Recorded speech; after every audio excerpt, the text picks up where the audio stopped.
Welcome to Alasquatch, the show all about Bigfoot in the great state of Alaska. I'm your host, Beans Baxter. So lace up your boots, zip up your coat, and come with me on an adventure as we explore all things cryptid in the last frontier.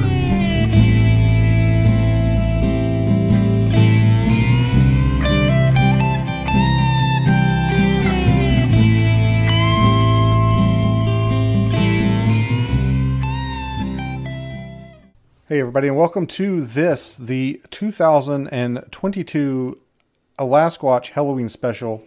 And somehow, I'm not quite sure how this evolved, but somehow our Halloween special has come to almost always revolve around movies. And, the usual disclaimer applies. You may hear my dog snoring in the background. There's nothing we can do about it. They're too adorable to kick out of the room. And I keep saying our. I am joined in the studio today for this Halloween special by Mrs. Legume, a.k.a. the old lady. Hi, everybody. I think the reason why Halloween always revolves around movies is because it's the best month for movies. I mean, every streaming service we have, what category do we go to in October? Halloween, because it's when all the great Halloween movies come out. Well, it's when they're kind of dust off and paraded out. It's a tradition. Yeah. I mean, there are people that enjoy horror movies all the time. Not so much that's us. Their favorite genre. But yeah, not so much us. We're not really Halloween or a horror movie type people. Every once in a while I'll bust out like Evil Dead or something like that. But Halloween is usually when I watch probably 95% of the horror movies that I watch in a year. This is true. Yeah. And, I've been kicking around this idea. I've had it for a long time. It's not something that I see done a lot with cryptid type podcasts. I've seen it done with some other type podcasts, but this is the first time that I know of, that I can think of, where this has been done with a cryptid type movie. Maybe somebody's done it and it just I haven't come across it. There's so many podcasts out there these days. I can't keep track. But we're going to do something a little different today. What we're going to do is we are going to watch the classic Bigfoot movie, probably the Bigfoot movie, The Legend of Boggy Creek. And we're going to do a commentary to it. We're going to critique it. So what that means for you as a listener, what would really, I guess...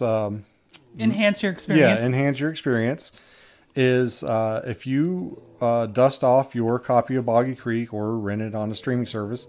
And here in a few minutes, when we get done with our intro here, we're going to say, okay, push play. And so that's your cue to push play on your copy of The Legend of Boggy Creek. And, watch it either with the sound off or the sound down really low.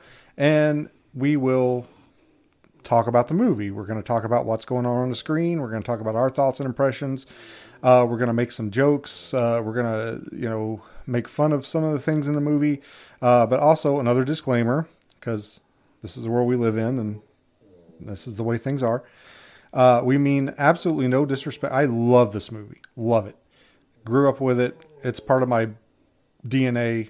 I probably wouldn't be here on this podcast talking about this right now if it wasn't for this movie. We mean absolutely no disrespect to anybody involved in the movie, anybody appearing in the movie, anybody that helped get the movie made. We're going to make fun of some things in the movie, but that's only because, it was a different time. It's an older movie. Some of the styles and the way things are done and the technology is different today. And to us, it's kind of funny. It's funny the way things were done back then, the way people's hair looked, stuff like that. Absolutely no disrespect is intended for anybody. It's all jokes. I have to say this with my memes sometimes that I post. It's all jokes, folks. It's just for fun. I'm not serious about any of it. So don't get offended. Don't talk about how we're disrespecting the memories of the dead people that were in the movie. It's just for fun. Okay? So end of disclaimer. Let's get back into it.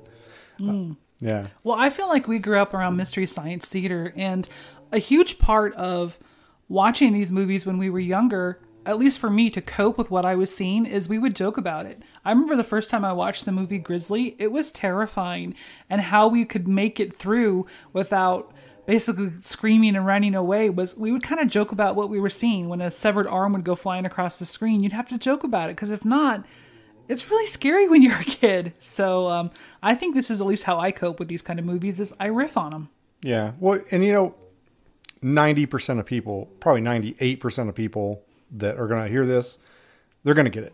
They're going to understand. It's for fun. It's a joke, but there's that small percentage of people that are going to be offended in someone's stead and, cause a stink or, say mean things on the internet.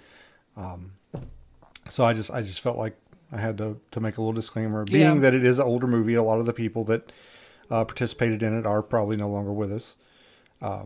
But again, like I said, I love this movie. Grew up with it. I don't remember the first time I watched it. I don't remember where I saw it. If it was maybe on VHS or if it was probably on TV. It was probably on some around Halloween time, some movie special that was shown on TV.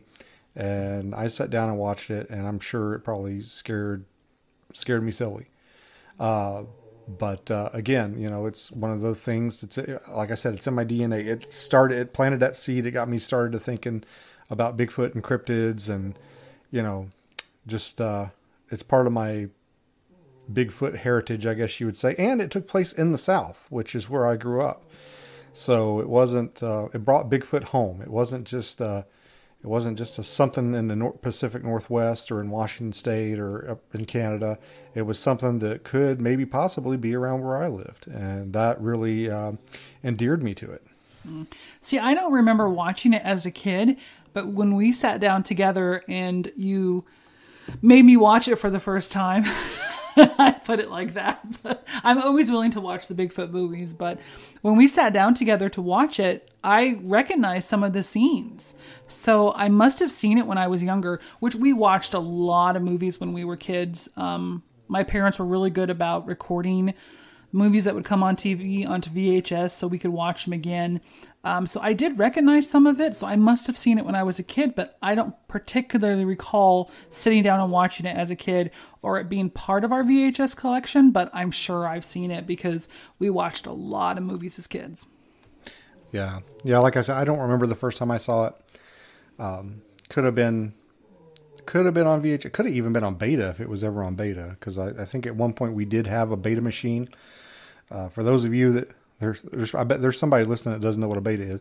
Beta was kind of, how there was Blu-rays and DVDs out at the same time.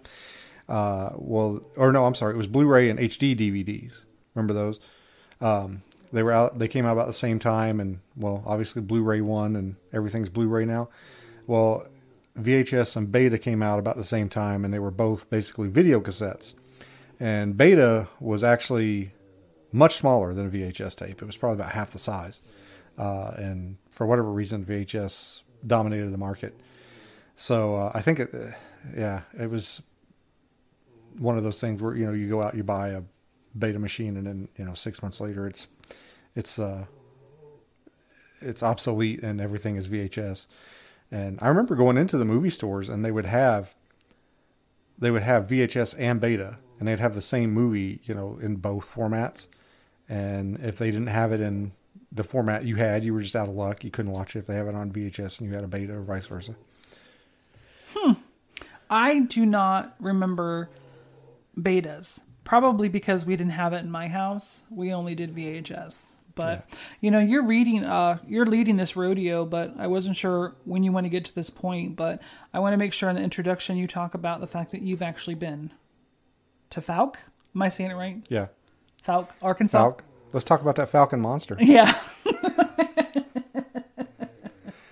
I actually went there a few years ago.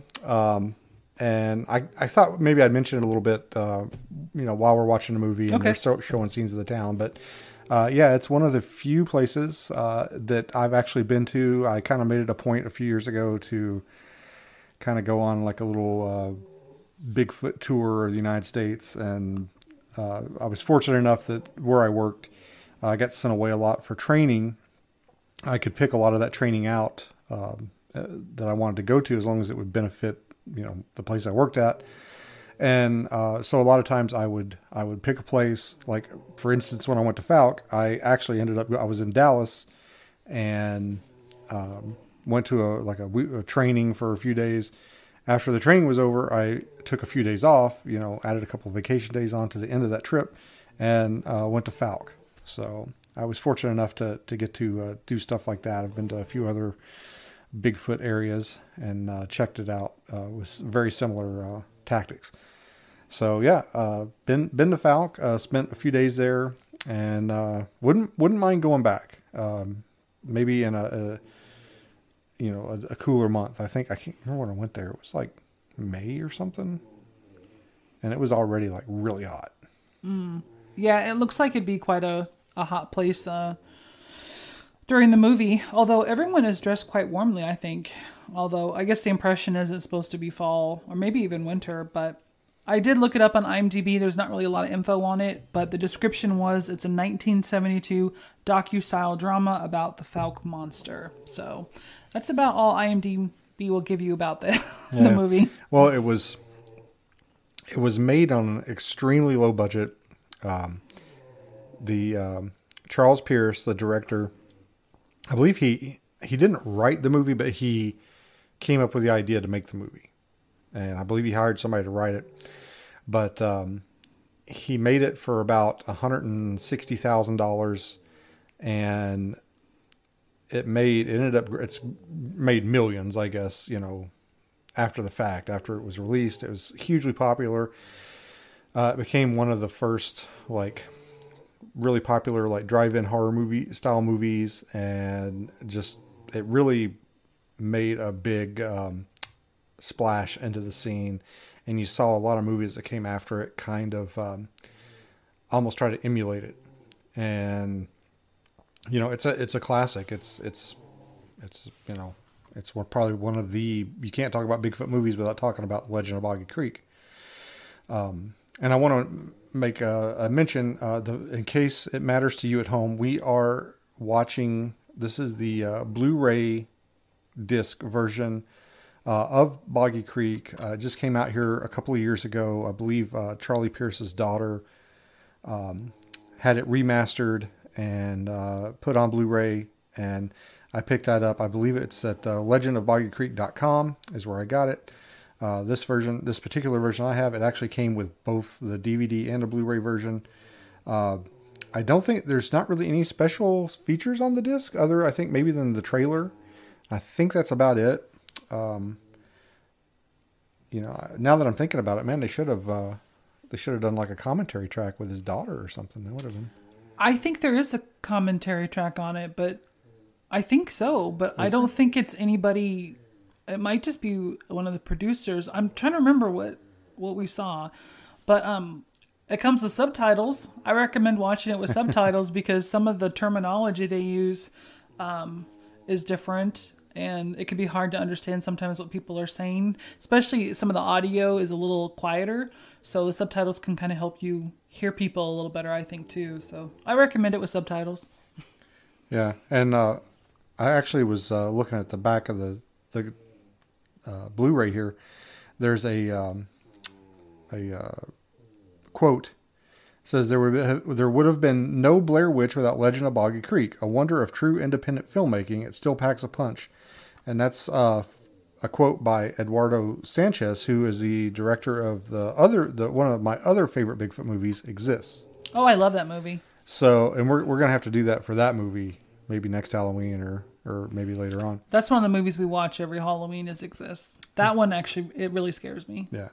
So, yeah. And actually on the top of the Blu-ray case here, it also says first official home release, which I'm absolutely positive that I have another DVD copy of this upstairs that I think I bought off Amazon that is probably some kind of bootleg.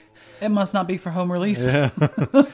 But anyway, all right. So we're going to get ready to hit play here on our machine. We will tell you when to hit play on yours.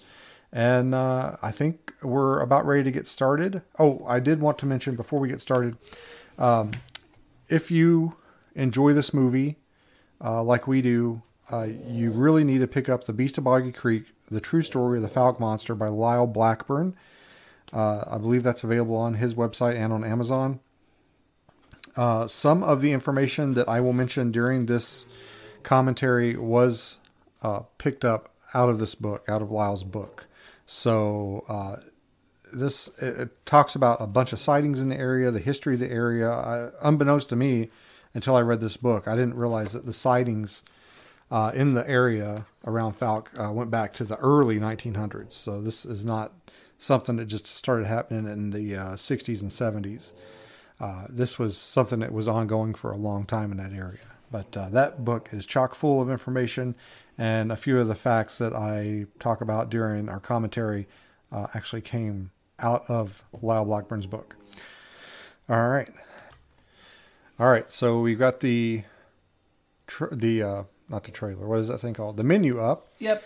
And we have play film selected. We are going to hit play here in just a second. So everybody get ready at home. Get your DVDs, your Blu-rays in. Your popcorn. Get your popcorn.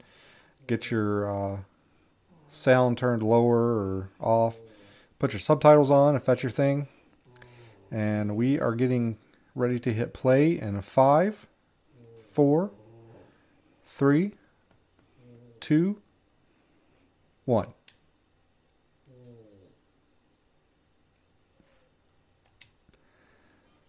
All right, so here we go. We got the FBI piracy warning. So don't pirate the movie. Mm-hmm. And here we have the... Like most movies back then, you either had G or you had rated NC-17. There wasn't much in between. Actually, R. NC-17 didn't come along until much later. They had R? Mm-hmm. Yeah, they had R, not NC-17 though. Oh, I thought it was just G and NC-17. All right, so the movie opens up. I mean, we get an introduction to the swamp. Yeah, classic title there for back then. It actually totally has like a Lord of the Rings feel to me. This is a true story. Some of the people in this motion picture portray themselves in many cases on actual location. And we know that's true because on IMDb, over 80% of the cast says self. Yeah, and most of the cast, they were never in any other movies. This is it. This is the only movie they were ever in. So yeah, we're just getting a tour of the swamp. We hear all kinds of wildlife. Anybody who has spent any time in the South knows bugs are a constant noise in the South, especially at night. So this totally feels like you're in the South. You can tell you're in the South. Bugs everywhere. So this is a part of the movie. These scenes where we get to see the swamp and some of the wildlife. This is a scene that really benefits from the remastering and the higher quality video that the new version, the Blu-ray, has. You get to see everything. I mean, it's crisp, it's clear, it's almost like you're right there. And I was wondering about this last night because we watched it last night to prepare for today.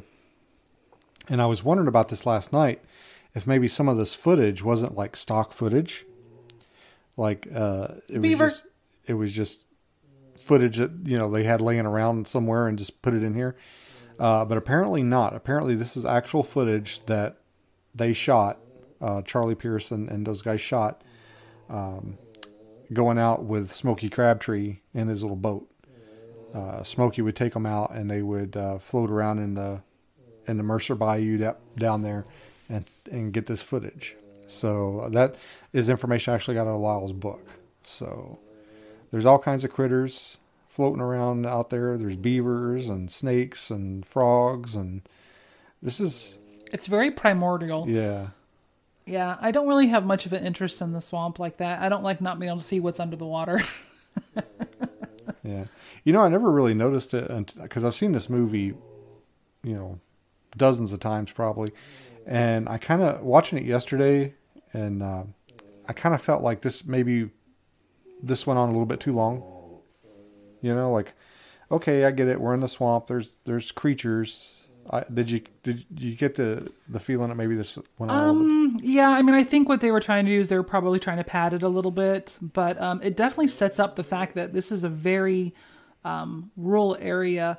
And, of course, we hear the creature scream, and I was curious, how do you think it compares to actual Bigfoot sounds that have been recorded? Well, there was a rumor going around for a while that they had actually captured some Bigfoot vocals and used them in the movie, and I believe in Lyle's book, he debunks that, says it's not true.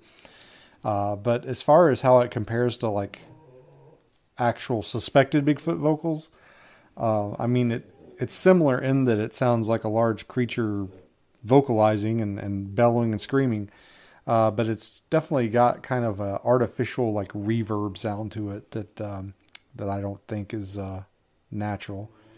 And here we have the little boy running into the store to ask for help from the was it Mr. Smith, I think is his name? Willie Smith?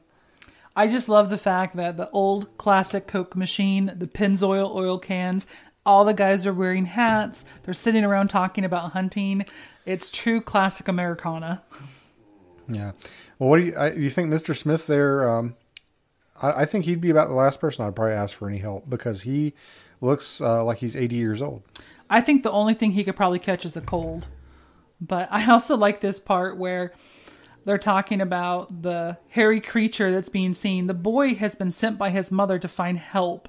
And I believe it indicates here that he's supposed to be 7 years old. If you knew there was a scary hairy monster running around, would you send your 7-year-old child by itself to go get help from the town? I don't think I would.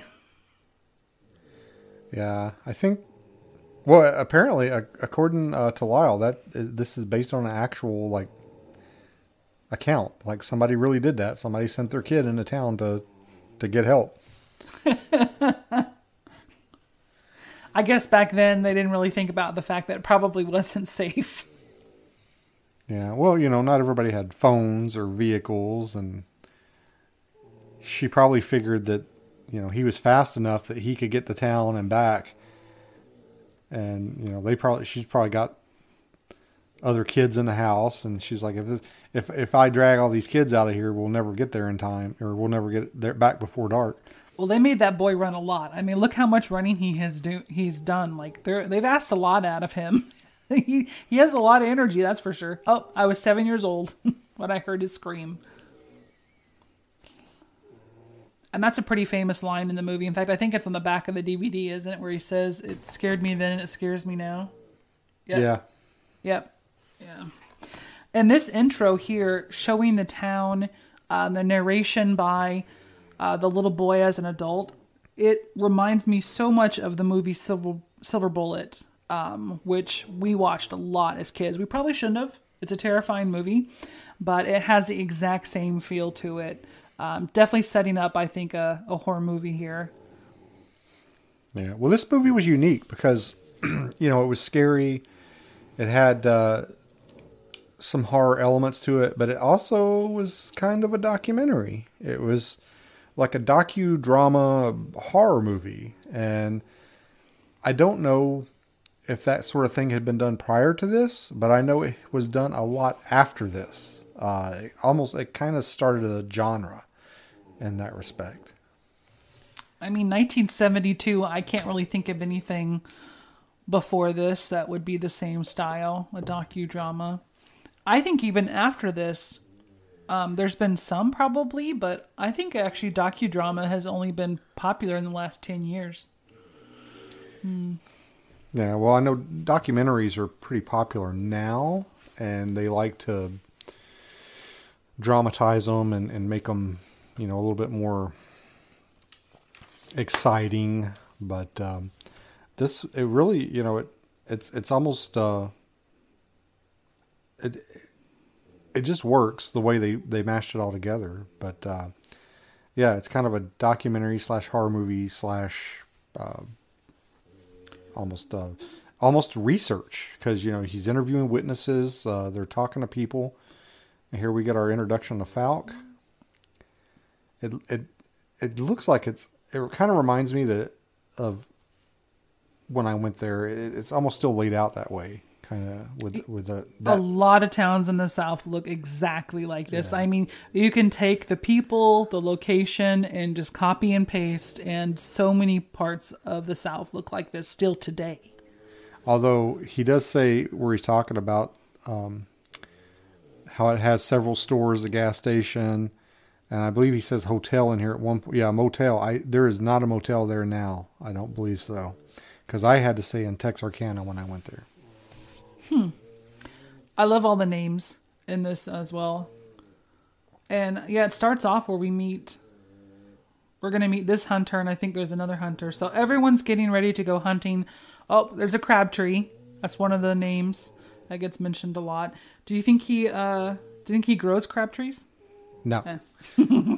Yeah, the crabtrees are. Smokey actually wrote a book, I think, called Smokey and the Falk Monster or something like that, or Smokey Crabtree and the Falk Monster. If you notice, a lot of the same names are repeated, like over in different respects. Like there's a family, the Wall Ravens. I think they have an encounter that's when the girls are having a sleepover, and then later on somebody talks about the Constable Wall Raven. I think that comes to the Ford house. So there's a lot of the same names that are used in different aspects. Like sometimes they're witnesses, sometimes they're like the police and stuff. It just it's just like any small town where you just have a certain families that just stick around, and they're everywhere. Yeah, multi-generational. And it talks here about how Travis Crabtree goes trapping before school. And this is actually quite common in even Alaska. Alaskan kids will go check their traps, or they'll go to school. Not so much nowadays, but it used to be back in the day. You'd bring your gun with you. And I remember you mentioning, who just threw that dog? Did you see that? Yeah. That's actually the old man from the store. That's Mr. Smith.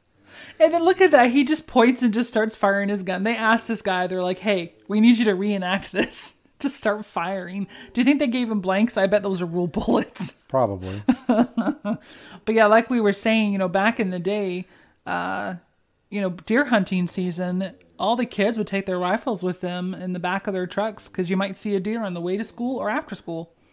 Yeah. I took my gun to school a lot during deer season and would go hunting either before or after, or sometimes both. And just wasn't a big deal. It's just the way things were. I'm kind of wondering now, who was willing to volunteer their dog to be thrown across the porch like that? This is before they had all that those animal rights disclaimers. Oh, here we go. Schultz. We watched this last night, and I go, what is a prize Schultz? I was thinking chickens, maybe. Some kind of like prize chickens. But I always wanted to know what a Schultz was, and now I do. You learn something new every day.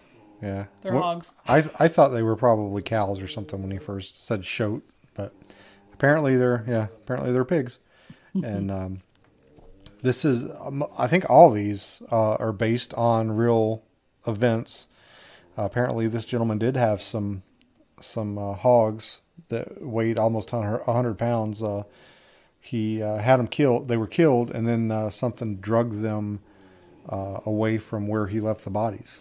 Or not drugged them, something picked them up and carried them, because it specifically said there were no drag marks. Yeah, which means it was willing to carry 200 pounds without dragging it, which not too many, I think, men would be capable of doing that. What kind of thing can pick up 200 pounds and walk off with them? I was kind of surprised at the number of like what appear to be aerial shots in the movie, and I wonder if they're actual aerial shots or if they just had like a crane or a cherry picker or something. Because I think there's a photo in Lyle's book of Charles Pierce like on a crane, or he's up high on a platform and like shooting down. I don't think they could have a crane. Not here, though. I mean, this has to be a helicopter. Look how far they're traveling. But you mean like when they're in the town? Well, other than the sighting reports that they just showed, all this has almost been overhead shots, the establishing shots of the town, of the swamp, and all that. Yeah, I think they were trying to show the network of rivers and creeks, how complex the waterways are here. The Sulphur River bottoms, I have to confess, that's not a very pleasant sounding name. It just sounds to me like it smelled like rotten eggs everywhere. Well, it's a swamp, so that's probably how it got its name. Is that what it smelled like? I don't really remember. I just remember it being... I mean, because I actually went there to the Sulphur River bottoms and like walked around a little bit. It's, you know, there were a couple of shorelines and stuff you could walk down a little bit, but for the most part, you need a boat to get around out there. But I don't remember. I mean, I just remember it smelling like a swamp. I mean, it smelled like, you know, musty water. What do you call that? Stagnant water and, you know, decaying vegetation. Mm. Okay, so now we have someone spooked that poor cow. You know, I guess they don't seem to have any guard dogs. Do you notice that? They have hunting dogs in this movie, but you think they would utilize livestock guard dogs if they were having these kind of problems. Maybe they were too expensive, or they just didn't know about them. You know, back then, I don't know. I see that a lot today on farms. They use livestock guard dogs. Okay, here we have Fred Crabtree, another Crabtree, a farmer who hunted a lot. Like everybody. Yeah. I think it's funny how in this movie you see all these guys, they're out hunting and doing outdoor stuff, and they're just wearing like jeans and slacks and patent leather shoes and maybe... Well, where's their knife? Where's their game bag? Like, you can tell they were just basically asked to go out in the woods with their gun and, you know, reenact. But really, if you're out hunting, I mean, you got to be more prepared than this. What are you going to do with the meat? Well, I think people back then, I mean, they didn't have the stuff that we have now. I mean, like when I go hunting now, I got on like Gore-Tex and like Whisper Quiet clothing and scent lock technology and all this stuff. And back then you just put on your vest with your ammo in it, and you went, you know, maybe it had a little game pouch in the back for squirrels or something, and then you just went out in the woods. That's a hard life. But this is the encounter where he sees it. He sees the creature, and he says he thinks it was washing its feet in the water.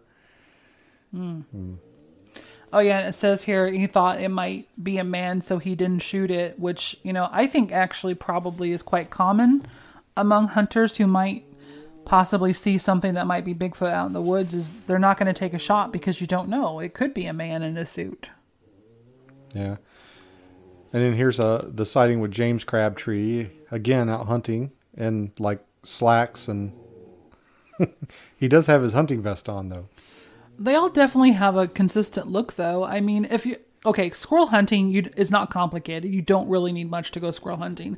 I was just thinking more like turkey hunting or deer hunting. It's a little bit more complex. Yeah. But we used to go squirrel hunting in Kentucky, and we would just go in our jeans and, you know, shirt, and you just find a tree, sit down, and wait. Yeah, my dad actually had a hunting vest that it was almost exactly identical to the one that he's wearing. It was pretty similar. But yeah, he pulls out he starts smoking. I know, that's another thing. If he was hunting like turkey or deer, I don't think you'd be smoking because they'd be able to smell it. But I guess squirrels, he's not too worried about it. Everybody smokes in the South, or at least they used to. It might not be as bad today, but a lot of smoking. Yeah. All those tobacco farms. Well, cigarettes are relatively cheap down there, or they were. Up here, I don't know what they are now a pack. They're like $12, $13 a pack or something. But down there, I mean, I remember my mom would, this is funny, my mom would send me to the store with like $1 to get her a pack of cigarettes, and I come back with change. I know, I think you just gave away that you're old. Yeah. I bet Bigfoot came out because he wanted a cigarette. He probably has a tobacco addiction, and that's why he keeps coming up to these hunters. He's like, hey, can I bum a cigarette? Well, it's funny that you mention that, because some of the Colville Indians have mentioned that Bigfoot likes tobacco. Oh gosh. Yeah. Yeah. Actually, that's not unheard of in native culture with the Bigfoot legends. All these hunters think that Bigfoot's coming to threaten them, but really he just needs his nicotine fix. So the movie, it definitely benefits from the higher definition video, where you get to see, you know, the swamp and the scenery and the wildlife a lot better, but it's almost a detriment to the scenes with the creature in it, because it definitely looks more like a costume in the scenes where you get to, because now you can see it a little bit better. As before in the prior prints of the film, it was kind of darker and it was kind of hard to see. But now that it's cleaned up and it's a little bit more pristine, it definitely looks more like a guy in a costume as opposed to, a shadowy figure lurking in the darkness. I think though, because they don't really have any close-ups, though, it's not too detrimental to the movie. Really, you just see a dark shape. You can tell there's arms, there's legs, but I can't really see fur or anything, or eyes or a mouth. So I think maybe they weren't going for those kind of details. Just the fact that there was something there.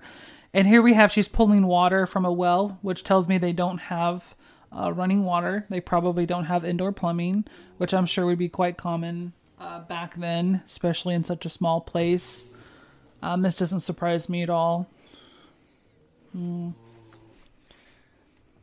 this is your one of your favorite parts coming up here.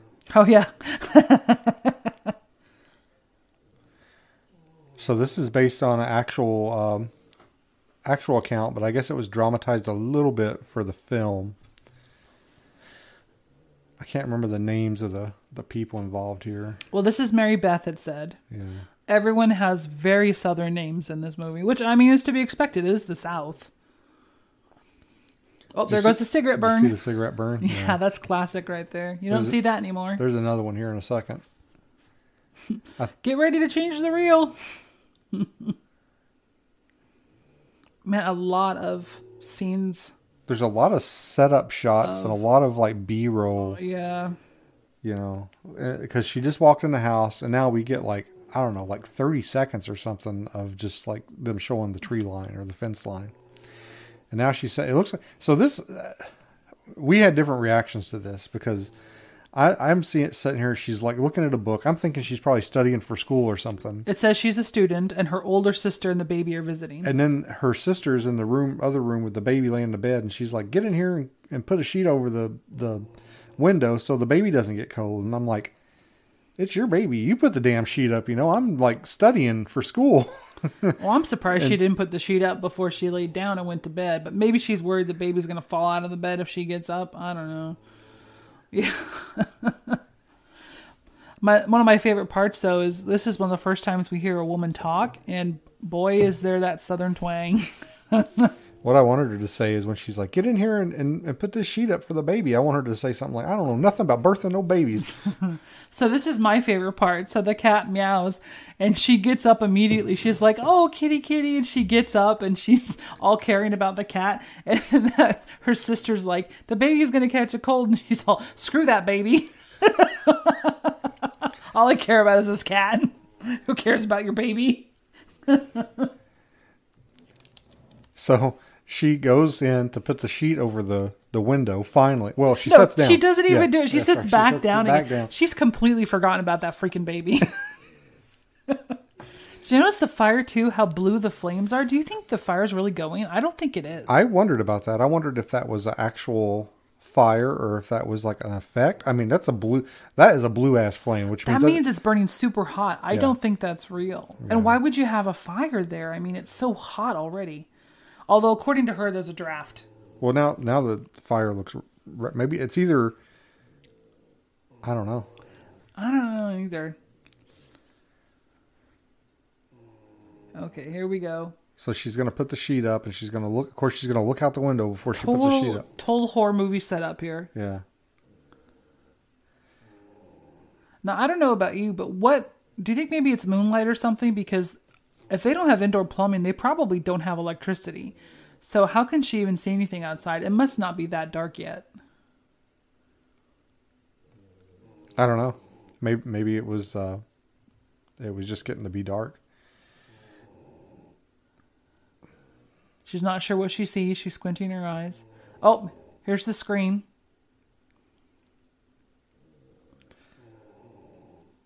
And then they're trying to rouse her, trying to get her up. Like, what's the matter with you? Uh-oh, she fainted. Now, who's this other person? That's her mom. Okay. I was going to say. It was the mom, the sister. Because it said just the two girls at the beginning, so they messed up. They just said it was the two girls. The baby slept peacefully through it all, even though there was a cold draft, so the draft didn't matter, apparently. Okay, now this right here, I want to know, where did they get that cat body? That does not look fake to me. It's the South. I'm sure there's cat bodies everywhere. Okay, here we go again with this freaking animal cruelty stuff here. They didn't have those rules back then. I was like, where did they come? Did they think to put up a poster said, wanted, one dead cat? No, I think it was probably more, if anything, it was probably more of a spare of the... what am I trying? I don't know. It sounds to me like you were trying to say spare the rod, spoil the child. What? Spur. It was a spur of the moment. Oh. Where maybe they were getting ready to film that scene and there just happened to be a dead cat on the road or something. I don't know. Because the cat actually didn't die, spoilers, in that encounter. There was no cat involved as far as I know. That was just added for the film. At least that's according to Lyle Blackburn's book, The Beast of Boggy Creek, True Story of the Falcon Monster. Well, that makes me feel better because I felt bad for that cat. I mean, first they're throwing dogs, now they're killing cats.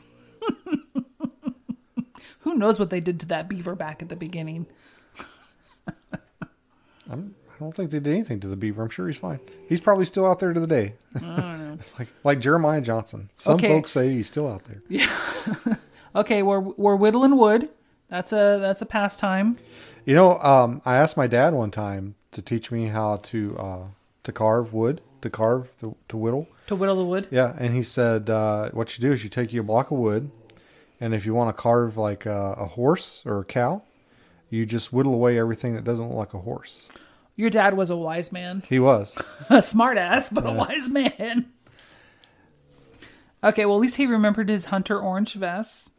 And kids, this is a PSA announcement for you kids out there. It is never a good idea to run with a gun.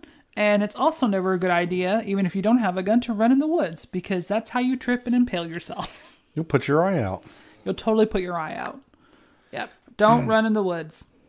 And as a kid who ran in the woods a lot, I know this is not a good idea because I have fallen and impaled myself on things before. She wears glasses, folks. Yeah.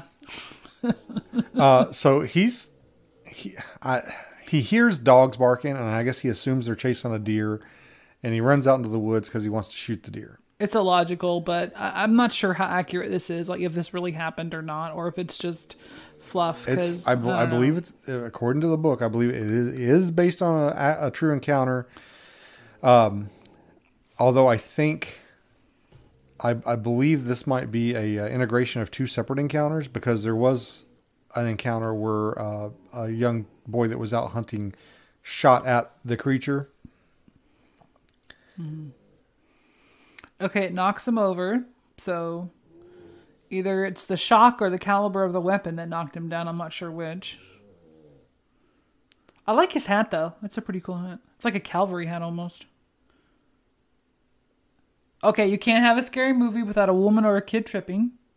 So like there how we he go. leaves the gun and just totally leaves the gun. He's like, screw the gun. It's holding me back. They don't even talk about whether or not they ever went back to look for it. The gun. Like, did they recover the gun? I'm sure they did. And they talk about how, because later on they found 2-inch saplings because what had happened was the creature surprised the boy shot at the creature and ran off. So apparently the creature got angry and smashed some stuff in the forest. I would too. I mean, this little brat just shot me. I mean, 2-inch saplings, that's not super small, but I mean, I think we could probably break 2-inch saplings. So here we have the scene where they're organizing the posse, the hunt. This is where some of my favorite outfits are. I mean, you got that guy in like what looks like a tan like trench coat, and then there's like a guy in a green like waistcoat with a red hat.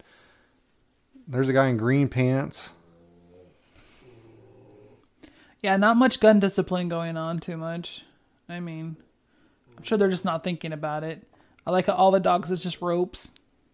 I mean, why not? I feel like that was probably a thing where they're like, oh, bring the dogs. And then they brought the dogs, but they didn't bring any leashes or ropes. And then somebody like had to run to the hardware store and just buy some rope for it. Because all the dogs and all the owners have it's the exact same, like it's this clean white rope. That's a good observation right there. I'm guessing they probably just gave everybody links of the same rope. Yeah, because usually you'd want leather, because a rope like that, if the dog pulls, it's going to burn your hand. At least we usually use leather. Oh, we even got horses. I didn't notice the horse last night. And look at, oh my God, it's the Marlboro Man. He's got a cigarette hanging out of his mouth. He's on his horse. He's got his cowboy hat. The men on horseback swept across the woodlands along the creek areas. I'm not sure if maybe they're trying to herd the creature in a particular direction, or... Well, no, I think they're just trying to get his scent, because they said they think he crosses this road. I think they're just trying to get his scent and track him down. The dogs are like, we're just excited to go for a walk. But apparently this incident with the horse, because what's happening is the guy on the horse, the creature walks by, he sees it, and it spooks the horse, and the horse throws the guy off. Apparently that's based on something that actually happened around the Crabtree's property. There were some guys out looking for the creature, and it spooked a horse, and the rider got thrown. And that happened near the Crabtree's property. See, I didn't think the creature looked too bad there, but you had trees in front of him. You couldn't really see him that well. But there's a couple of scenes where, they're just split seconds, but you get a little bit better look at him, and you can kind of tell it's kind of like a mishmash of like, fake like hair and stuff. But in the old school, the grainier version, it was a lot harder to make out the details. Man, they're saying the dogs aren't wanting to track the scent. They're embarrassed. I'm looking at the different... I think that dog's either pregnant or it just had babies. That is a fat dog. Man, look at those classic vehicles, too. Definitely from the 70s. Yeah, there's an old International Scout that's going to pop up here in a second. And it's got a camper on it. But my dad had the exact same truck, only it didn't have the camper on it. It was an old 3 on the tree. I think it was like a 63. That one. See it? Oh, yeah. Yeah. I've driven one of those before. This is just kind of a weird observation, but every time they show hands, close-up of hands, they almost all have skin knuckles. Like, you just tell these people are used to working with their hands. My dad's hands were like that when we were kids. He always had chunks taken out of his hands from all the, carpentry he did and working outside. I like this guy in the middle, because out of all these people that are like walking around with guns, he's like the only one that has like a primary weapon and a sidearm. I liked his hat. Although this guy has a cool headlamp.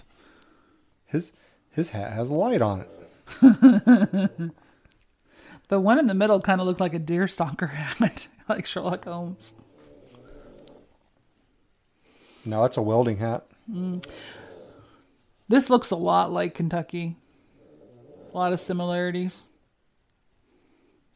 It was a lot like Kentucky. One of the things I noticed about Arkansas when I went there, it was very dirty. Like there was a lot of litter on the side of the roads and stuff. That's unfortunate. And there were like signs everywhere that said like "Do not litter," and it made me wonder. Like I imagine there's something else going on. Like they started like charging people to throw their garbage away, and people just started throwing their garbage on the side of the road or something. Like I feel like there's some backstory to it or something. I don't know. Maybe somebody that lives in Arkansas can shed some light on it. But yeah, it was a much dirtier place than I expected. Maybe a part of it is if the state isn't really built on its scenery. Like Alaska, so much of Alaska's economy is built on tourism. Like it's really important that the state keeps its pristine, wild look to it. So they're very particular about litter here in Alaska. And Alaskans in general, I think, are pretty anti-litter. And every spring, they get posses together and everyone cleans the highways, any litter along the highways that might have developed. But, here we go, singing. And the singing is done by the director.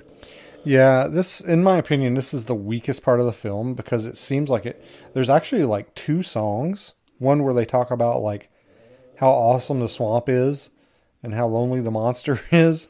And then they go into the song about Travis Crabtree. Okay, we're not there yet because I have a comment about that song. But yeah, it almost feels to me like the whole first part of this movie was just the introduction, and then now they're actually going to start the movie. And that kind of gives me this feeling.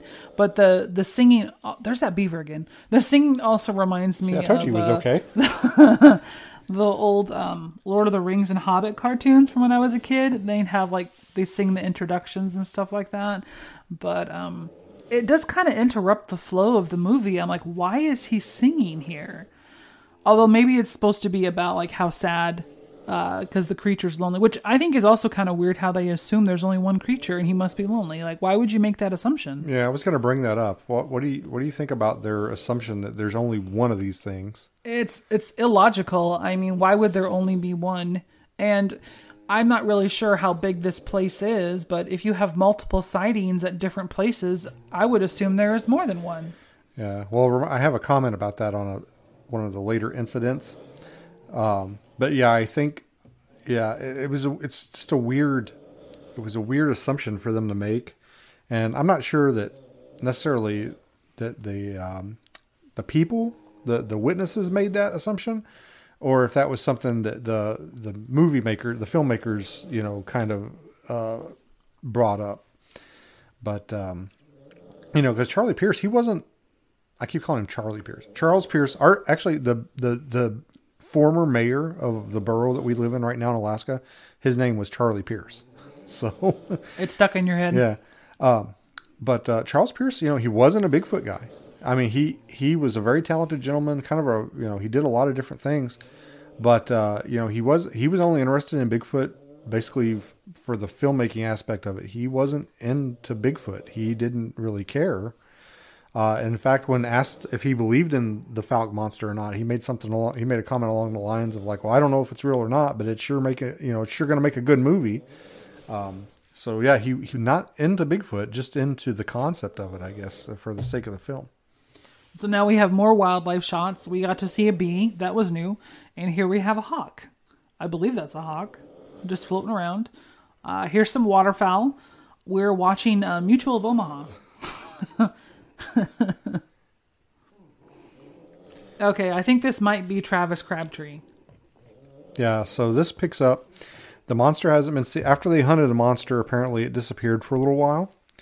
And this picks up, I guess, a few years later when people are starting to go kind of back into the woods. People have stopped talking about the monster. It's not really that much of a thing anymore. And people are kind of starting to get back into hunting and fishing and going back into the swamp. Okay, so it talks about hilltop islands created by water. I'm assuming what they mean is the land is flooded, so it makes an island versus it just being land. I thought that was kind of weird there. And so here we go into another song, which I think it's not a good choice. I mean, we just heard a song. But here's the main question I have. How do you go about getting your own theme song? Because Travis Crabtree has his own theme song. That's an important man right there. I'm curious as to whether he got any royalties on this song. Because, they probably put out a record. It probably come out on like 45s or something, or maybe even 8-track. Did he get a portion of that? I'm guessing no. I think not. No, I don't think Hollywood pays anybody unless they absolutely have to. Yeah. Well, apparently there is some controversy around this film and people getting paid for the roles, and I think there was some lawsuits and stuff, but I don't know. It's hard to say, like who knows, like what they were promised versus, what they got. If, I'm sure they probably didn't sign any contracts. It was probably more of a, hey, come be in this movie. I'll give you $10 now and then, maybe more money later, or who knows what kind of setup they had. Well, at least he's immortalized now. I mean, in cinema. And at least he had a game bag. See, that's what I'm talking about. He had a place to put his fish. Although I'm not sure why he cut that chunk out of the fish. Maybe he ate it earlier and we didn't see that. Maybe, or maybe he was using it as bait on a trout line or something. Do you see that class ring? Look at that. Yeah. You have a class ring. Do you think that's big? in the South. Oh, Dickett's. That's the name of the store. So he stopped by the store. They gave him his groceries in the box. Oh, he's drinking coffee? See, to me, when I look at him, he looks like he's about 16, but clearly he's graduated school if he has a class ring. How old do you think he is? Oh, I don't know. He's probably anywhere from 16 to 18, probably. Or 16 to 20, I guess. I think early 20s. Yeah. They don't really talk about ages in this movie. It's funny. I like how his like sleeping bag's on the ground there with just like a little lean-to over it. Like, how does he not get covered in ticks? I don't know. Do you think maybe ticks don't like being so close to water? I don't know. I don't think the ticks were as bad back then as they are now. Did you see the other cigarette burn? Yep. Herb Crabtree. Don't you? No. Wait, is that what it said? Herb I think his Crabtree? name is Herb Jones. Herb Jones. Man. Gotta love his names. Oh, yeah, look at his creepy tree. Yeah. So this is a gentleman that lives out in the swamp. And I guess I'm assuming for pretty much his entire life. Lyle mentions in the book how this area, if you know where this place is, you can still find it, but it's been reclaimed by the swamp. So I'm assuming it's either all grown up or maybe even the buildings are gone now. I don't know. But this gentleman lived out in the middle of nowhere. He kind of reminds me of, I had an Uncle Milton that was my grandfather's brother. So I guess he was my great uncle. He lived like this kind of. He was always kind of, always lived alone, always by himself. House was always really dirty, like didn't really clean. His front yard, he smoked. And so he'd light his cigarettes or his pipe. I think maybe he smoked a pipe. His pipe with a wooden matchsticks, and he'd throw them out in the yard. And his front yard was just like no grass. There was so many matchsticks in the yard that the grass wouldn't grow. Like it was just white. And then he had Prince Albert in a can. I have a feeling those bottles were probably full of moonshine. And then it mentioned here how he shot his foot in a boating accident. And that really threw me for a loop because wouldn't that be a shooting accident, not a boating accident? You actually looked it up for me, though, in the book. Yeah, well, according to Lyle Blackburn, Herb Jones was getting out of a boat. He had a rifle. Well, actually, I'm assuming it was a rifle or some kind of long gun. He had propped up in a boat. And he was getting out of the boat. The gun fell over, and when it fell, it discharged, and I guess shot him in the foot, and he had to crawl for several miles to get medical attention because of how remote he lives. But he did it. I mean, he made it out and got medical attention. So that's one tough dude. And it also bothered me how he said, I use those bottles for my trout line. And then he says, I catch some big old catfish with that. And I'm like, wait a minute. What happened to the trout? Well, it's called a trout line, but it can catch any kind of fish. Well, I'm wondering if maybe when he says trout, he just means fish. Well, we called them trot lines. Oh, maybe that's what he said. And the subtitles might have. Yeah, maybe. Because, he does have quite an accent. And this scene's kind of interesting, too. So they film him smoking. That's all he's doing. He smokes through the whole scene. But he's supposed to be speaking. So I'm wondering, is this his voice that they recorded later? Or is this someone else's voice? I don't know. What do you think about the fact that he's lived out there and never seen or heard the monster? That is pretty interesting. So a lot of people think that even if he had saw the monster, he wouldn't tell anybody about it because he wouldn't want people coming out there to look for the monster. So maybe he knew more about the monster than he let on. He just didn't say anything in front of the production crew about it. But that's all speculation. I mean, who knows? It did say at the beginning he values his privacy. Yeah. Now, that scene cracked me up. Bigfoot chasing the chickens. Because when I saw that, the first thing I thought of was Rocky training. And I thought to myself, Bigfoot's training like Rocky because he's going to have a big fight. He's going to fight the communist Bigfoot Yeti. So that's all I could think of when I saw Bigfoot chasing those chickens was that scene in Rocky when he trains by chasing chickens. I don't remember that at all. You don't Was remember that at all? I'm assuming it was in Rocky 4. Yeah. I don't remember. If you can catch a chicken, you can beat a man, apparently. I guess the Russian Bigfoot wouldn't be the Yeti, it would be the Almasty. Well, yeah, but for someone like me who only knows a few different Bigfoots, the Yeti's the best I could think of because Russia, cold, snow, I don't know. Oh, what do we have here? A dead horse, it looked like? I think that was a cow. Oh, really? Looked like a horse to me. Yeah. Well, this is an interesting observation they make because they're saying that basically every dead animal that was found after the creature started being seen again, like every dead animal was blamed on him. And that's something you see a lot. Like basically, okay, there's Bigfoot activity in this area. I found a dead animal, so therefore Bigfoot. Yeah.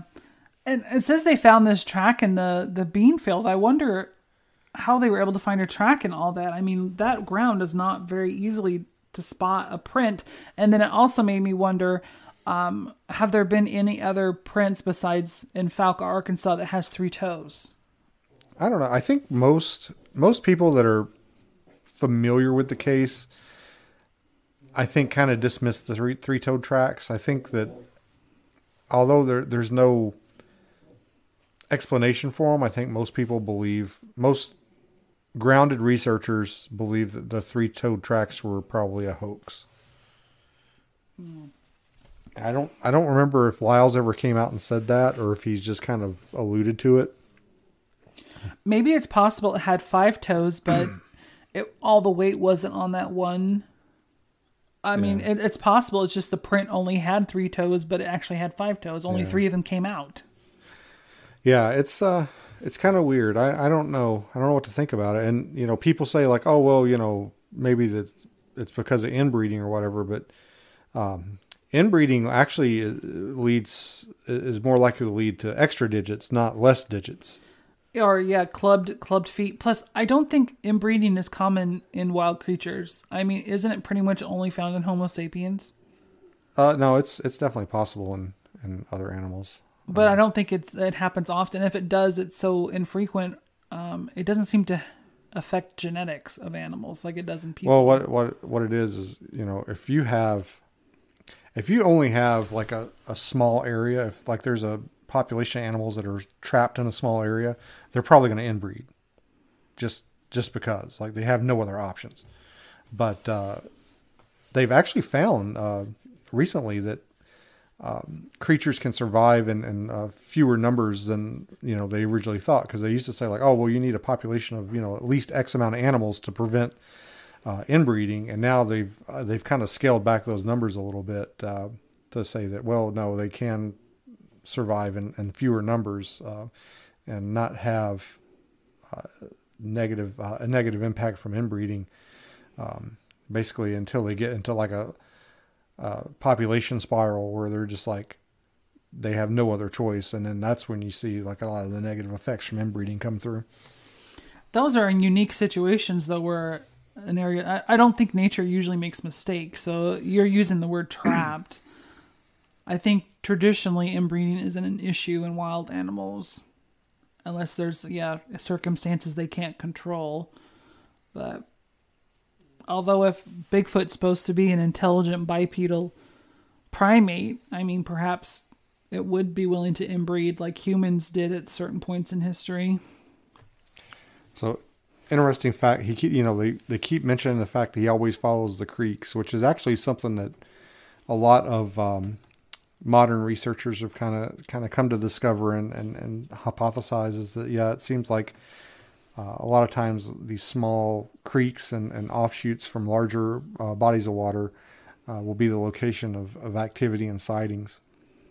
But actually, when you're driving down the highway there, when you drive outside of Falk, I think it's like 2 miles or something, you actually cross Boggy Creek. Well, most of the little creeks and waterways there have signs, just regular road signs, where there's a metal, pole sticking out of the ground and a green aluminum or metal sign that has the name of the creek or whatever. Well, the Boggy Creek sign is a metal sign that's affixed. It's imprinted in the bridge, the little bridge that goes over Boggy Creek. And they had to do that because so many people kept stealing the signs. Yeah, I've got that problem here on one of my roads. Everyone who lives in the village has the name of the road, so they keep stealing the sign. It makes sense to me that a creature, especially an omnivore or a predator, would stick close to creeks because that's where prey is. Prey has to drink, prey goes to water to drink, so I think most predators probably hang out. So this is the scene where the kids come and they're yelling for their grandpa. They want their grandpa to come and see the monster. And their mom is like, "No, Grandpa's taking a nap. You know, don't wake him up." And they're like, "Well, you come see, you come see." So they're literally dragging their mom out of the house to go see the monster. And we were talking about this scene last night, so because it's just so weird tonally, so positive sounding, like skippity doo dah, la la la. We're so happy. They're playing, they're playing this like upbeat, like happy go lucky music. The kids are skipping, you know, they've got their mom by the hand. They're dragging her out in the woods to show her where the monster is. And it's almost like this, like, look how far they're going. It's kind of like this, like happy, like, oh, you know, this little magical scene. We're together. We're doing stuff as a family. We're going to go look at the monster. And the kids are laughing and smiling and pointing. And, you know, the mom's annoyed. She doesn't want to be out there. And, and then there's just this really weird, like, tonal shift where it goes from, like, la, la, la, happy, happy, to, like, just utter terror. Apparently it didn't leave, even though the kids had to go all the way back to the house and then back again. So it, like, steps out from behind a tree. Everybody starts screaming. Yep, everyone screams. And what does the mom say here? What does she say? She's like, run, it'll get you, or it'll grab you, or something like that. He'll get you, go run. She's awful at running, by the way. I put in my notes, she's going, oh crap, I forgot to put on a bra for this scene. I forgot I was going to have to run. That's why she's running like that. That's what I'm guessing. It's a funny scene. Cinematically, it's funny. Yeah. Cheesy horror movie kind of. So there's like 2 or 3 roadside crossings they cover, like sightings that happen. And this, by the way, this movie, a lot of these scenes or these sightings that they cover happened within the last year. So I mean, this was really very topical for the time. Like, I mean, a lot of the stuff that happened just a year before they filmed. So a lot of these witnesses, you know, they're fresh witnesses. It just happened just recently. The end of the film, the Ford house, there was some newspaper coverage of that, and that's basically, I guess, what Charles Pierce saw. He saw the newspaper coverage for it, and that's kind of what inspired him to, I guess, make the movie. Now this looks like the South here. Look at that. The trailer just off the little country road. I mean, that looks like a lot of places. Oh yeah, this term bunking party. I'd never heard of that before, a bunking party. That was new. Apparently that it's just a term for sleepover, I guess. Yeah, as the style of the time. Now, I would argue here that all the creature wanted from these girls was to get his hair did. I mean, he sees they're having such a great time, and he has a hard time keeping his hair under control in this swamp. So he needs some assistance with that, and they misunderstood him. They all have bright blue eyes, too. Look at that. Well, how much you want to bet they're all cousins? Really? We're going to go there? Well, look at it. They all have these bright blue eyes. They're quite pretty eyes. It's striking. I mean, it's pretty rare, blue eyes, but all of them have it. And similar features. I would argue it. They're cousins.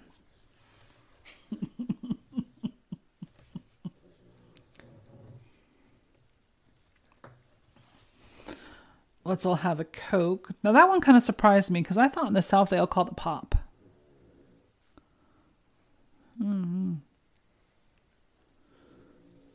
But we've got the old classic glass bottles.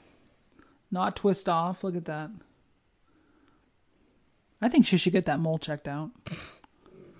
That doesn't look good. Look at that. Do you see the color of the fridge? Yeah. Nice. Well, I've actually lived in a trailer that had that paneling, that wood paneling.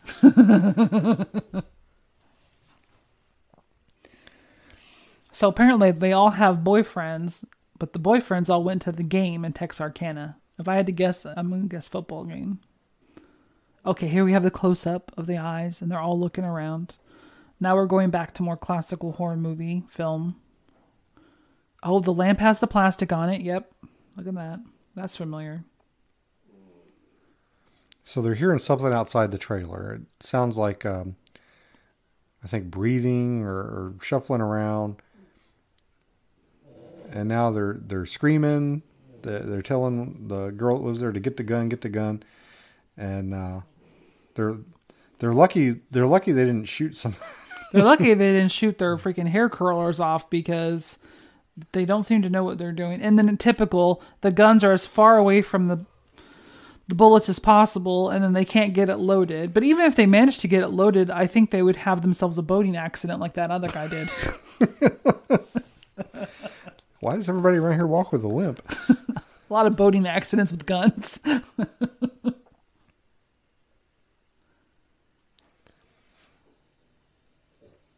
So they've got the gun loaded, or attempted to load it, and they're sending one of them. One of them's like, "I'm gonna go look," and they're like, "Don't look." And she's like, and she's gonna walk up and look out the window, and then she's gonna scream.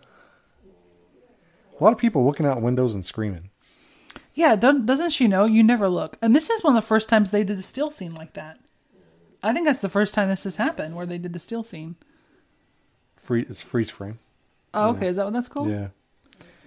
So he smashed flower pots. Oh.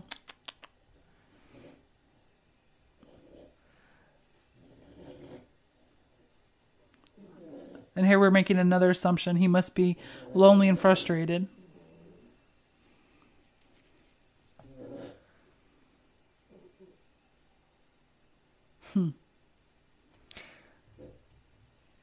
So apparently all this happens in one night. He like terrorized the girls in the trailer. Now he's like wrestling a dog. Here we go again. Poor dog. That dog's having the time of his life. He's like, "Oh, I'm getting hugs from this man in a costume." Okay, here's a wall raven now. Well, there was already a wall raven. He had one of those roadside roadside crossing. Yeah, that's one of the signs. names that comes up quite a bit, is wall raven.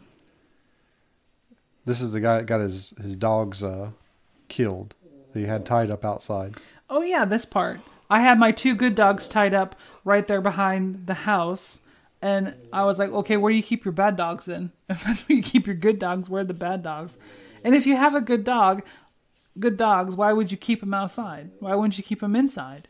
Especially when they say they hear the creature like all the time. It's like, there's this creature running around. You have these good dogs. I'm assuming probably expensive hunting dogs or something, prize dogs. I'm going to keep them tied outside where they can't do anything to defend themselves. I don't know. So this guy, he basically says like he's going to get the monster for killing his dogs. But that's a lot. I mean, we never see him again. We never hear. They need to make a movie about him and his quest to find the monster that killed his dogs. Make a Taken type movie. Liam Neeson's after the creature that killed his dogs. He skinned one of the dogs and he wears it like a cloak. John Wick. There you go. John Wick style movie. He's John Wick Falk. The monster didn't have the decency to kill his bad dogs. He killed the good dogs. So here we're introduced to the Ford family, and what this situation is there's 2 couples, the Fords, and I believe the name in the movie is Tucker, but I think the guy's actual name was Taylor. But the Fords and the Tuckers move into this house together, and the 2 guys are working at a local ranch, and they're gone quite a bit. And the wives and the kids live in the house together, and they're just getting moved in and just getting settled in, and this house in Falk here. I wonder if they were from the area at all. I mean, who would come to Falk, Arkansas, even if it was for work on a cattle ranch? I wonder if they're, somewhere from nearby, or it's just kind of odd to me. How did you find a place to live back then, do you think? It's not like they advertise in the paper, do you think? Yeah, you get a local paper. You'd have to take time off work, drive to the area, buy a paper. Okay, there's a little dog. Do you see that? They didn't say Yeah. anything about a dog, and I don't think we see that little dog again. It probably gets sacrificed just like all the others. So, I believe that this night the women are home alone and they hear something walking around the porch, and I believe I think the doorknob gets turned, but I'm actually surprised the door's even locked. I guess the only reason it's even locked is because they're there by themselves. Yeah, probably. Yeah, you're right. Especially a small town like that, people didn't usually lock their doors back then. But yeah, maybe it's because they're new to the area. They don't really know anybody, and it's just the women and the children. That's kind of a consistency there. These people who get terrorized in their homes, it's usually because there's only women and children. Yeah. And, well, I remember, growing up I grew up in a town a little bit bigger than Fouke, but not much. And, we never, for the longest time, we didn't lock our doors. Like, we never locked our doors. And, one night, somebody come and stole the batteries out of our car and truck, my mom's car and my dad's truck that was parked outside. And ever since then, we locked our door after that happened. I wonder who would have done that. Oh, look at that dress. Wow. I wonder who would have done that in such a small town. I'm sure it's somebody you knew. You guys knew. I think they actually, I think they actually caught him. I think it was, they had been doing it for a while and like going around and it wasn't like today where you had like Crime Stoppers and the internet and, somebody could be like, oh, hey, check your cars because somebody's going around stealing batteries. It was, things had to travel by word of mouth or not at all. And, apparently it was something that they were going around and doing in different, towns, in a small area and, Put that chair under the door. How much you want to bet that door opens out, not in? I think it opens in. See, now this is interesting. Do you know if it actually confirms in the book that the Bigfoot, the report was he did try the doorknob? Because that's quite an intelligent thing to do. I don't know. I've often wondered about that because you hear people say things like that, like, oh, the door. But I wonder if it's not just shaking the doorknob, if it's actually trying to turn it. Because I wonder, like, okay, are they smart enough to see people go in and out of doors and know, like, I have to touch this for the door to work, but I don't know how to, like, I have to touch it to get in, but I don't know how to manipulate it. You know what I'm saying? Yeah. Let it be known these women also have bright blue eyes. More cousins. Everyone has blue eyes. This is another thing. If you think there's a creature or a person outside, I think at this point they think it's a person. They haven't seen any sign of a creature, so they think it's a person. I am not stepping foot outside of that house. It's like, just lock the doors and stay inside. But they're willing to leave to go to the landlords. Sometimes I wonder about people's decisions. Yeah, well, I think in reality they didn't go to the landlords. There was a house across the street, and they went over there, I think. Oh, wasn't that remote? No. That's interesting. So the landlord, he comes over, he checks around, he doesn't see anything. He says he's going to come back and check on them.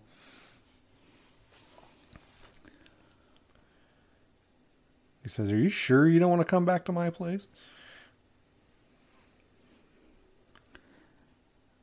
See, I don't understand. They were so scared earlier, scared enough to leave, and then they're like, "Nah, we're fine.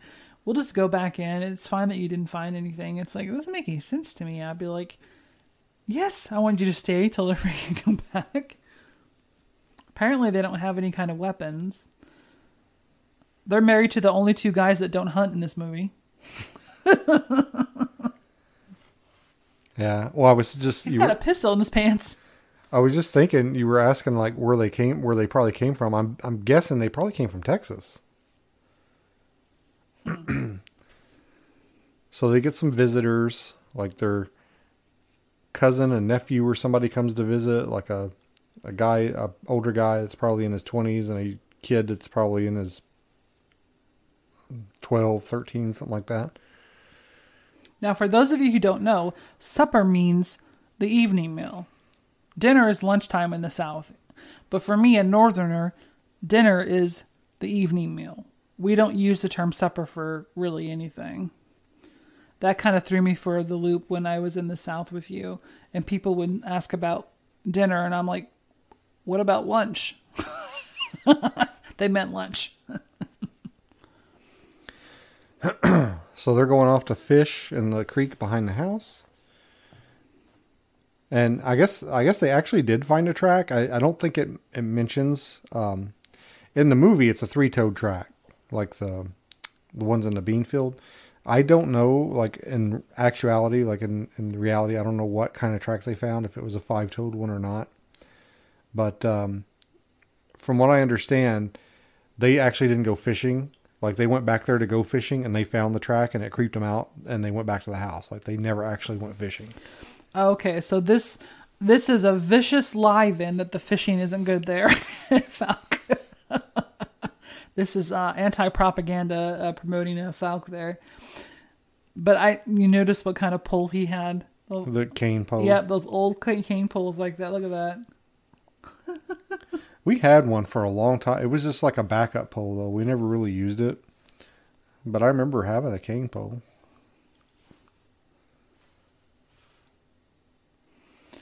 Look how big that bank is. That just goes to show you that potentially at times the river comes all the way there to the top of those trees that are up there. I mean, that's quite an increase in feet there. Yeah. I don't know what time of year this is. I think the actual incident happened in like May. But I mean, this looks like it was filmed in, the fall. The fall or maybe even winter. So this is one of the worst replicas of tracks I've ever seen. It doesn't make any sense to me. It looks like they took 3 hot dogs for the toes and pushed them in the dirt. And then the heel of the print is so far back and it's not very wide. It just looks like a regular person. See, look at that. It doesn't make any sense. It's not very good. Yeah. Like they didn't try. And then they say, look at the size of the print, but it'd be kind of interesting to see some kind of scale. But they don't provide any. Yeah, well, it's a movie, it's not. It just goes to show you back then they weren't really concerned about that kind of thing. Yeah. Versus today, like that's a detail they would make sure to be particular about. I don't know. True. Like, and the angle you look at things can have an effect too. Like, I mean, the person that made that print might have been looking at it from a different angle and thought like, man, this looks awesome. But then like they didn't know where they were going to set the camera up or whatever. And then they look at it from the different angle of the camera and it looks like crap. Like I've found tracks or impressions on the ground and I'm like, I have no idea what that is. That's so weird. But then like you look at it from a different angle and you're like, oh, it's just like this track or that track. Like it makes sense when you look at it from a different angle. I wonder where this house is. Like, did they actually use the house that was involved? Like, there's a road right there. And you see where they were fishing? There were train tracks right above them. That was a train. Yeah, I don't know, but I think that it's probably in Lyle's book. I think I'm pretty sure they'll tell you if this might be the actual house, but I think Lyle talks about it in his book. This is kind of where they have a lot of downtime where they don't have any dialogue, but they also don't have any music, which I think is kind of weird. It was so music heavy at the beginning. They should have saved some of that music for like around here because that was quite, it's kind of getting stagnant a little bit here. Yeah, but it's building up because, everybody's asleep, even though they've got all the lights on in the house. Everybody's asleep, and this is like building toward the finale of the film. I think it has to do with someone who's trying out a new genre, a mixture of drama and also trying to document what happened. And they're just kind of learning because I don't think today you would find a docudrama where they'd have, downtime where there's no dialogue or music of any kind. It's kind of interesting to see the birth of something new, a new type of film.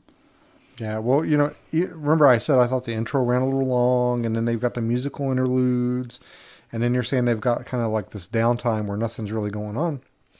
Well, the movie's only 87 minutes long. So if you took all that stuff out, like this would be like an hour-long movie. Mm. Yeah, that's why I think a lot of it, the stock footage and everything, was just to try to get that runtime up. So here we have the something's making noise outside the house here.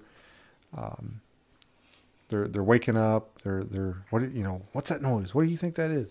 The creature must have been quite loud, because I swear the bugs are so loud at night in this house. Like, it's amazing they can hear anything. And you notice there's no bug sounds except for at the very beginning? I don't see how that's possible. Well, it's because they filmed this in winter and then they didn't put any bug sounds in, probably. Yeah.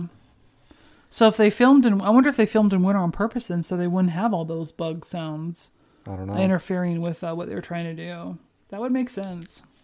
I don't know. I'm pretty sure in Lyle's book it talks about like when they filmed. And I don't remember. I don't have it directly in front of me, but it gives like the dates basically they filmed. So I think it was around winter time or fall time, but if I remember correctly, this happened in like May or June of the year before when they filmed. Okay, so he's like, be quiet, I hear something. So they immediately start talking. That's pretty typical. And then now she's telling the kid to go get the kids while they all stand around and listen, which is illogical to me. Okay, now he has brown eyes. It's the first brown-eyed person I've seen so far. Okay, here we go. The monster's outside of the house. I seen him. He's coming around the porch. Oh, here we go. The chair that saves the day. So every time. I thought for that to work, the chair had to be at like an angle. It does. So, I mean, they're just setting the chair in front of the door. Basically, their whole plan is that Bigfoot will trip over that when he comes crashing through that door. They're going to trip him to death. Well, most accidents happen within 3 miles of the home. Yeah. So at this point, they still think it's just a man. Like, they're not, I don't think they're suspecting a creature at this point. So the guys show up, the men show up. So in reality, one of the ladies here wrote a letter after this movie came out. She wrote a letter to one of the local newspapers and basically said, like the movie was dramatized. This is what really happened. So apparently in real life, the night this happened, the guys were never at work. They were at home that night. That makes a big difference. Well, I was wondering, I'm like, why on earth would you stand outside thinking that there's either a mysterious man or a creature outside? It's like, let's all stand outside and talk about it where we're vulnerable. So they're standing around, they're outside, they're talking. One of them makes the decision to go to the landlord's and borrow his gun. And so two of them, one of the guys stays with the girls, and two of the guys go to get the gun. And, well, there's frogs and stuff croaking, it says. Yeah, but no bugs. And Bobby was fastening his pants. I just now realized that he has very few scenes where his pants are on completely in this movie. The man's constantly half dressed. So they show back up with the gun.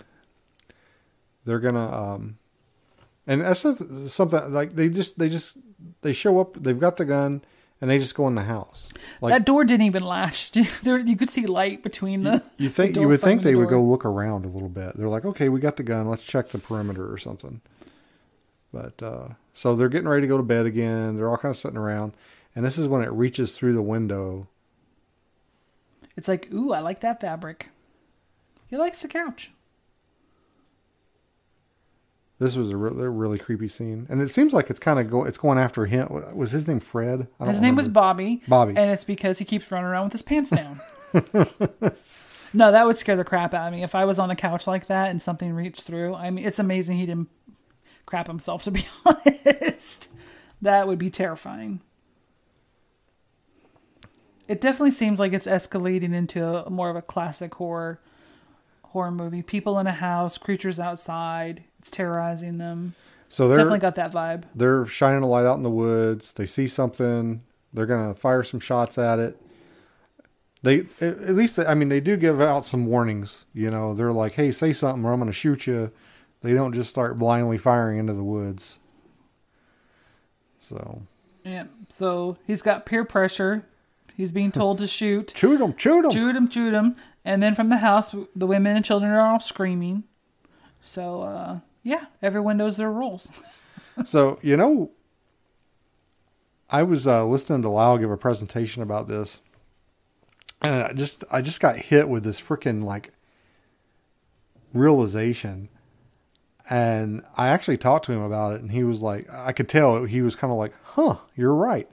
This is almost beat for beat exactly the same as the Kelly Hopkinsville goblin encounter, where there's people in the house. This thing comes around, starts like trying to get in, you know, looking in the windows and stuff. They go outside, they shoot at it. It comes back. They shoot at it some more. They go get police. The police come. They look around. Nothing. The police leave. It comes back. I mean, it's almost exactly the same, only replace the goblins with the monster. It's almost the exact same story. So that spawns a question. Which happened first? I believe the Hopkinsville thing did. That's interesting. Oh, goodness. We've got a cat, too. So the constable is there. He looks around the house. He finds some underpinning that's like loose, and he says that there's a panther living under the house, which, you know, I think some people have tried to explain away the hand reaching in the window as maybe a cat, because, you know, cats like to like reach in and like try and grab things. So, or bother you when you're trying to do a podcast. Yeah, or bother you when you're trying to do a podcast. But this is interesting because this constable, which I'm not sure like what a constable is in here. I've never heard of a constable Arkansas. In the United States before. But they have them in Kentucky, but it's like an elected position, and basically they're like paper service guys. And I think they can arrest people on warrants, but that's about it. Like they can't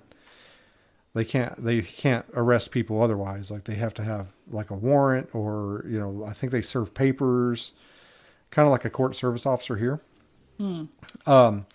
But this constable just like leaves them another gun. He's like, well, here, you know, take my gun. Well, I like the part where he asked him, he's like, did you look in this dark, scary hole yet? It's like, of course I didn't. What do you think I am, a moron?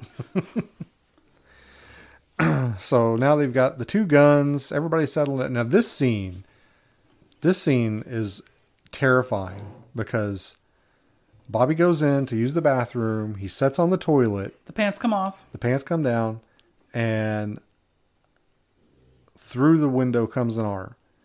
And that, I mean, to me, that is like terrifying because, I mean, that's like when you're going to the bathroom, that's like when you're at your most vulnerable, you know? I can actually tell you it is terrifying because the house I grew up in, we had one bathroom and the toilet had a window that was at, eye level, like you could see. And where we lived, we had no neighbors around us. It was all woods. And you would just look to the side while you're on the toilet and you would just see nothingness or the forest. It was so scary as a child to deal with. And I remember before seeing eye shine, and now it turns out it was an owl. But when you're on a toilet and you're young and it's in the middle of the night and you see eye shine, it scares the crap out of you. I think I've also seen moose go by while I was on the toilet, but we had this huge window. I guess my parents were thinking at the time, it'd be kind of nice to see you outside while you're going to the bathroom. And of course, you know, like I said, where we lived, there were no neighbors. I mean, no one could see in. But as a kid, it was terrifying to be able to see outside in the darkness when you're on the toilet. Yeah. Well, I remember that house. I used that bathroom. I remember thinking like, I remember thinking, like, who in the hell designed this? Like, this is not good. They weren't thinking. Yeah. Actually, they were probably thinking we need more light in this room. Whoever designed that never seen this movie, I guarantee. I don't think so. So he gets attacked on the toilet. They chase it out they're on the porch again. They're shining the lights in the woods. His pants are off. Yeah. They're shooting into the woods again. Now they're getting off the porch to go investigate. And they tell Bobby, they say, go back and take care of the girls. You know, like the girls are in the house. They're panicked. So they send Bobby back in the house with no gun, no weapon. And I don't even think he has a flashlight at this point because he gives the flashlight back to the guys with the guns. So they send Bobby back to the house, and Bobby gets got. Well, another thing too, there's so much dialogue going on when all the action's happening early on. I made a note saying to watch this with subtitles because the accents are so bad at certain points that it reminds me of a Cockney accent. Like, I can't understand what they're saying. So I highly recommend subtitles unless you're fluent in South. So Bobby he's going back. He gets almost back to the house. Yep. And it gets him. Yep. Now, did that really happen? I believe it did. But I'm not really sure what happened. I don't think he had any injuries. Like, I don't think he had any physical injuries, but I think he was in shock. Like, he was like catatonic for a little while, and he did have to go to the hospital. But he busts back in the house, and they end up, now here it says they contact the police. The police give them an escort to the hospital. Now, according to the letter that Mrs. Ford wrote after the movie came out, she did that to kind of clarify some of the inaccuracies in the movie. So she mentions they did not get a police escort to the hospital. They had to go by themselves to the hospital. I guess Bobby wasn't catatonic during the ride either. Like, he kept like coming to, and he would freak out. I guess at one point he tried to kick the window out of the car. Wow. Like, he was just in like, he is terrified. Like primal fear. Yeah. You know, just like he's just. Now, how far is this? It's like 50 miles. That's a long way to go. Yeah. And also she mentions, and I remember how we were talking about how they always assume in the movie that there's just one. She says in her letter, that she thinks that there were probably two of them, because what would happen is it would come up, one of them would come up and mess with the house or peek in the window or something. And the guy, it would like, basically she said it was luring the guys out into the woods. They'd chase it off and it would run into the woods. And then before they would get back, it was back at the house, trying to get in the house.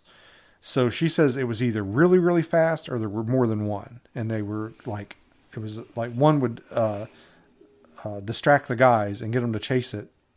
And then one would come back to the house and like try and get in the house. She also said, remember how you said there was a little dog in the beginning? Yeah. She thinks that it was trying to get to their dog, because she said whatever room the dog was in, that's the room the creature was messing with, or like trying to get in, or like tapping on the window or whatever. So it wasn't Bobby, it was after the dog. Well, that's what she says in her letter.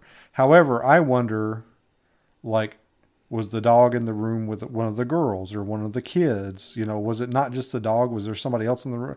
Like, was the dog in a room by itself at one time where the creature was trying to get to it? Or was it in the room with people? You know, was it one of the girls or one of the kids? Or, you know, I think one of the couples didn't have a kid yet, but the girl was pregnant.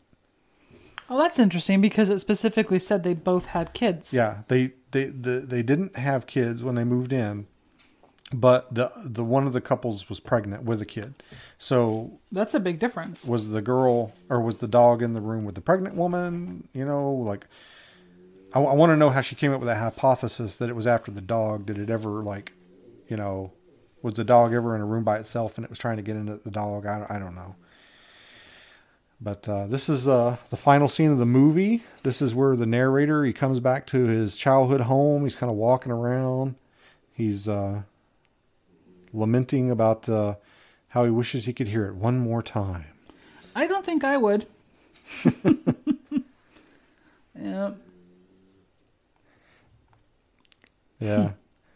Well, there's a really good line here toward the end of the movie, where he talks about, like, he likes to think that it's still out there because it's kind of comforting to him to know that there's still some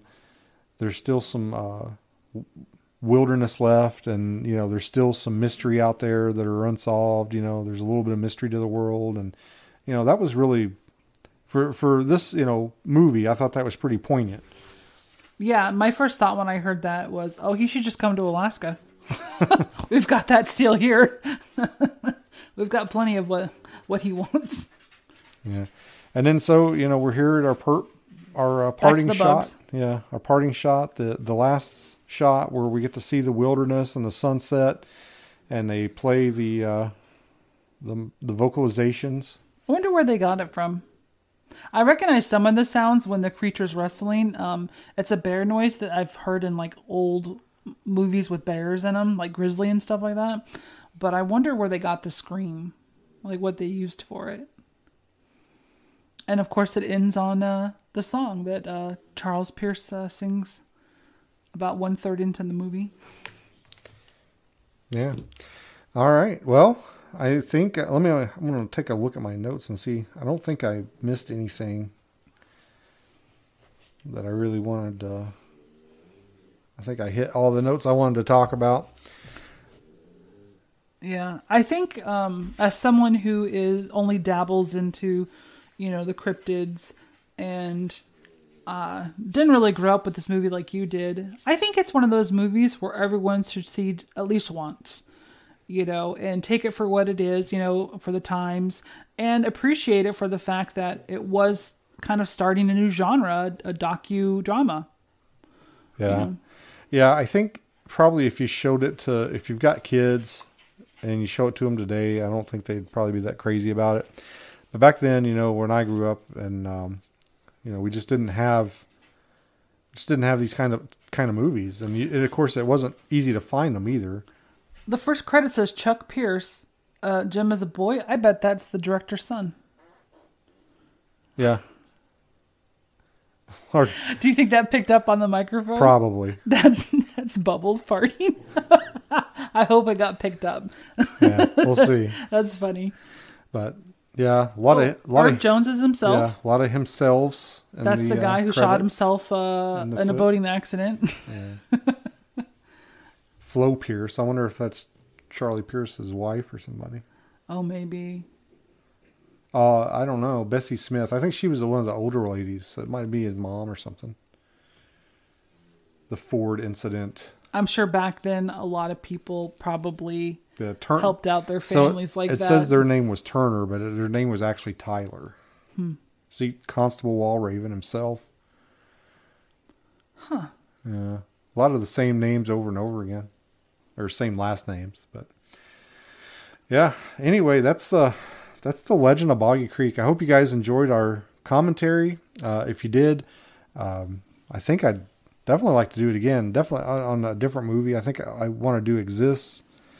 I don't know. I don't know how I feel about doing like not as good Bigfoot movies, like the ones that are pure cheese, but some of the ones I enjoy, I'd definitely like to do it for. But anyway, thanks for listening. Thanks for watching the movie with us, if that's how you decided to experience this.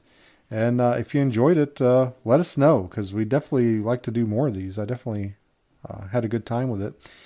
And remember, you can head over to the AlasquatchPodcast.com website. You can pick up copies of my book, Abandoned, The History and Horror Report Channel. Yeah, it's a scary book. Yeah. And Squatch Cop, investigating, documenting the Bigfoot phenomenon. I can't remember the titles of my own books, huh?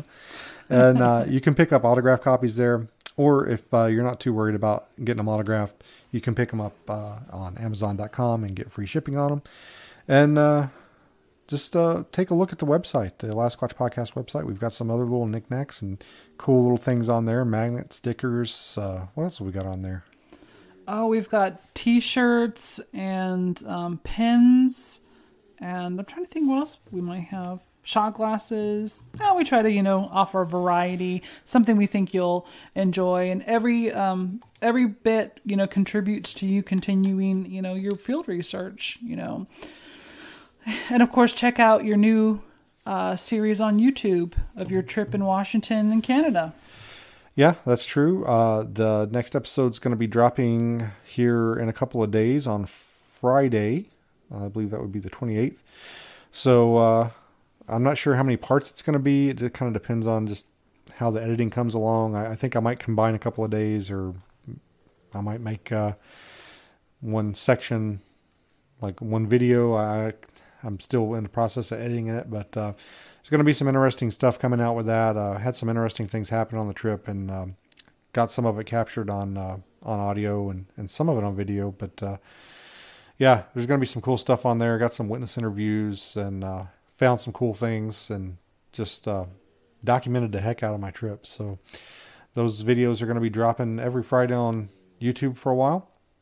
But this is it. This is the 2022 Alaska Halloween special. Thanks for listening and following along with us, and we appreciate you. And we'll definitely see you next Halloween with some kind of Halloween special. I've always had it in my mind that I want to go stay at like a haunted hotel or something and like do a ghost investigation for a Halloween special. Well, we kind of did. We stayed at the Low Hotel in Point Pleasant. Yeah, but I want to do one with a podcast. I see. Yeah. They had a painting there where the eyes moved. Yeah, it was kind of creepy. But yeah, maybe that's what we'll do next year. So, all right, guys. Thanks for following us, and we appreciate you. And happy Halloween. Happy Halloween.